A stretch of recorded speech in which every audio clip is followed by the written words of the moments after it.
Боль в спине, ноющая в шее, сутулость. А вы уверены, что проблема в самих мышцах? Что именно они являются корнем ваших проблем? А что если я скажу, что мышца всего лишь исполнитель? Что ей управляют? Это может быть что угодно. Неправильная поза, больной орган, ветер, соседская собака и даже продавщица, которая нахамила вам на кассе. Стало интересно, как это возможно? Сегодня я расскажу вам о том, как мышцы становятся заложниками внутренних проблем и почему, когда мы пытаемся их расслабить, они снова и снова спазмируются. Мы поговорим о том, почему мышцы – это не просто каркас, это жизненно важный насос для вашего тела, который питает каждую клеточку. Я объясню, как стресс, неправильное движение и даже больные внутренние органы заставляют их сжиматься. И самое главное, я покажу, как выбраться из этого замкнутого круга. Это то, о чем вам никто не скажет. Присаживайтесь поудобнее, только не в кривой позе, пожалуйста. И слушайте внимательно, как вы можете самостоятельно стать здоровым. Психика. Именно в ней формируется программа. А программа включает в себя модели реакций. И вот здесь заключены не только эмоции, а еще и паттерны движения. Сейчас покажу. На примере, чтобы было понятнее. Возьмем, к примеру, удивление. Видно, как тело среагировало. А если мы злимся, то мы часто очень сжимаем зубы, а если еще сильнее, то кулаки. Это простой пример, как работает модель поведения и реакций, как эмоция включает мышцы. А если мы постоянно тревожимся, злимся, боимся, то вы буквально застреваете в этих паттернах.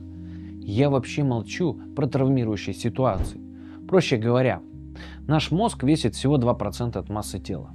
Поэтому всю информацию он складирует именно в тело. Тело – большой банк памяти. И каждая ситуация в жизни отражается в теле. Эти зависшие паттерны чаще всего называют блоками.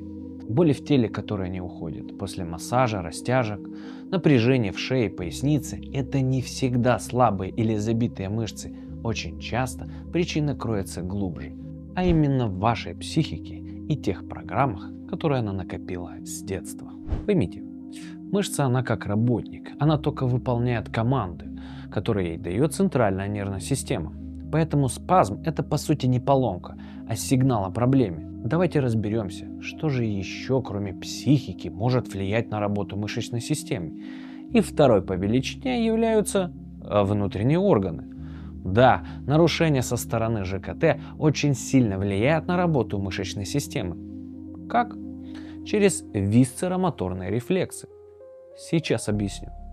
Когда орган болит, он посылает команду в ЦНС, а она, в свою очередь, подает сигнал телу, чтобы то приняло положение, в котором органу наиболее удобно, совершенно наплевав на биомеханику. Есть еще причина, которая сильно влияет на работу мышц. Это привычки. Я сейчас не про вредные привычки, хотя они тоже делают огромный вклад в разрушение вашего здоровья, а про привычки неправильных движений, такие как дыхание, шаг, положение во время работы, сидя за столом и так далее. Это все влияет точно так же на ваше здоровье и здоровье ваших мышц. Как вы видите, важно не просто поработать с мышцами и ждать результата. Важно выявить первопричину, а будь то эмоции, органы, рефлексы, паттерны. Только комплексный подход даст устойчивый результат. Здоровье мышц также важно, ведь помимо их функций поддержания скелета, есть множество важных. Например, они являются насосом движений крови и лимфы, снижают нагрузку сердца и доставляют кровь во все отделы организма. Являются важным элементом в поддержании здоровья суставов и межпозвоночных дисков, а еще основные стабилизаторы поясницы и шеи. Если вы будете игнорировать эти сигналы, спазм, то это может привести и к серьезным заболеваниям, ведь абсолютно любая болезнь начинается с нарушения функций. а мышцы выполняют большой объем этих функций. Простой пример. Спазм в шее может привести к нарушению кровообращения в головной мозг. Ну, о последствиях вы уж сами там додумаете. Да, есть еще одна деталь. Таблетками мышцу никак не вылечить, поэтому нужно всегда искать причину боли, а не глушить ее. Сейчас внимание, я раскрою вам один секрет. Есть один инструмент, который выше рефлексов и программ. Это сознание. И именно этим инструментом сейчас мы с вами воспользуемся. Сделаем простую практику. Вот ты сейчас, кто меня смотрит, у тебя явно что-то болит. А теперь давай попробуем вместе направить в это место твое внимание. Направь туда свое внимание. Хорошо.